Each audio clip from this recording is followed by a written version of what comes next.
रुदौली विधानसभा न सिर्फ अयोध्या मंडल की बल्कि उत्तर प्रदेश की एक ऐतिहासिक विधानसभा है और इस बार इस विधानसभा के लोगों ने एक नया जनादेश रचने का मन बनाया है। यहाँ के लोगों से बात करने पर अखिलेश यादव के खिलाफ एक नाराज़गी सामने आ रही है और उस नाराज़गी की वजह है हमारे साथ बैठे हुए अब्बास अली जैदी, जो यहाँ के लोकप्रिय नेता हैं, 2 बार एमएलए रहे, राज्य मंत्री भी रहे। इनका टिकट घोषित करने के बाद अखिलेश यादव ने काट दिया।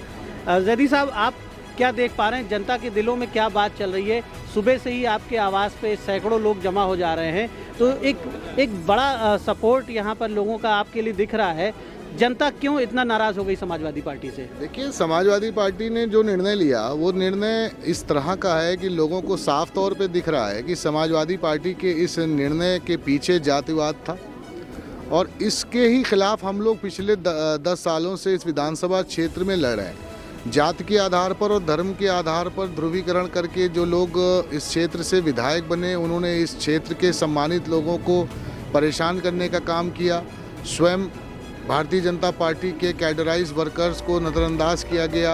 हर दल के व्यक्ति को, प्रतिष्ठित व्यक्तियों के मान सम्मान के साथ खिलवाड़ की गई।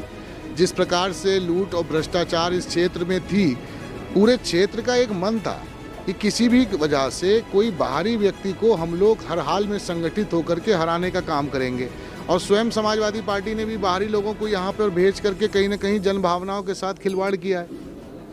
इस बार जो कैंडिडेट बीजेपी के हैं, जो पिछली बार भी एमएलए रहे हैं, और सपा के जो कैंडिडेट हैं, इन दोनों की क्या स्थिति आप देख रहे हैं? देखिए, दोनों ही बाहरी लोग हैं और दोनों ही लोग प्रयास में लगे हुए हैं इस क्षेत्र के ऊपर अपने स्थायित्व को मजबूत करने के लिए, जो कि ये क्षेत्र संभव नहीं होने देगा।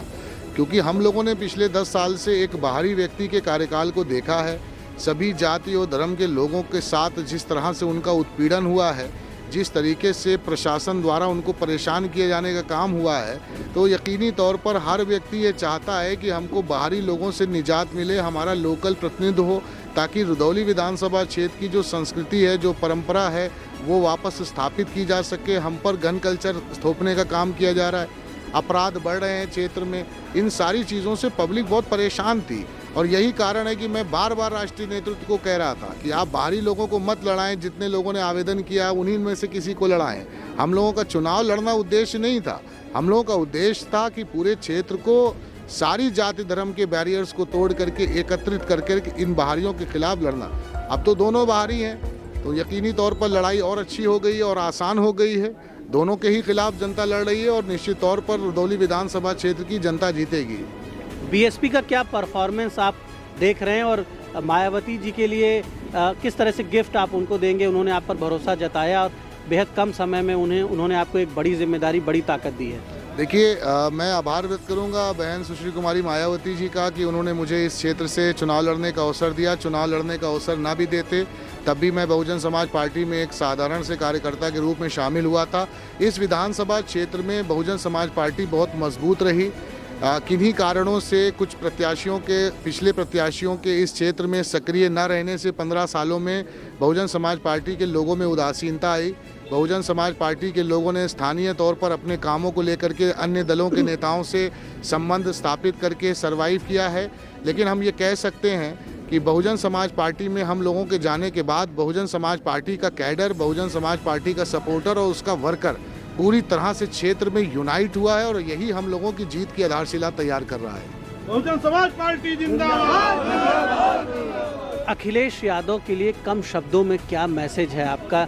जिस तरह से आपकी जो 2 दशक से अधिक समय की सेवा थी समाजवादी पार्टी में, उसको नज़रअंदाज करके उन्होंने एक तरह से आपके समर्थकों को भी अपमानित करने का काम किया, तो कम शब्दों में क्या मैसेज देंगे उनको, क्या संदेश देंगे? मैं इतना ही उम्मीद करूंगा।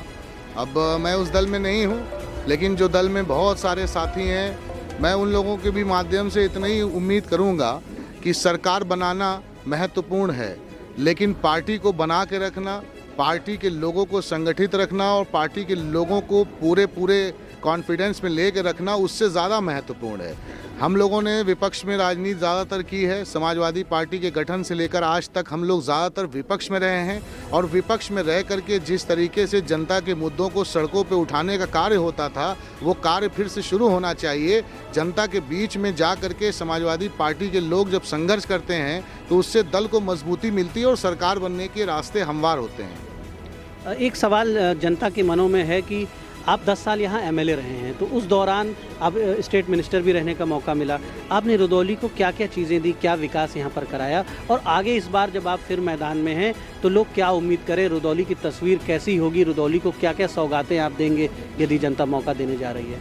देखिए, रुदौली विधानसभा क्षेत्र में 2002 में जब हम लोग पहली बार एमएलए हुए थे तो रुदौली विधानसभा क्षेत्र के सारे प्रमुख मार्गों का हालत बहुत ख़राब थी। रुदौली विधानसभा क्षेत्र में सामुदायिक स्वास्थ्य केंद्र और प्राथमिक स्वास्थ्य केंद्र की बहुत कमी थी। रुदौली विधानसभा क्षेत्र में एजुकेशन को, हायर एजुकेशन को बढ़ाने के लिए भी बहुत ज़रूरत थी, और ख़ास तौर पे रुदौली विधानसभा का जो ग्रामीण अंचल था उनके मुख्य मार्गों से उनके गांव के संपर्क मार्ग तक नहीं बने थे। 10 सालों में हम लोगों ने इस विधानसभा क्षेत्र में बेहतर बिजली करके दिखाया।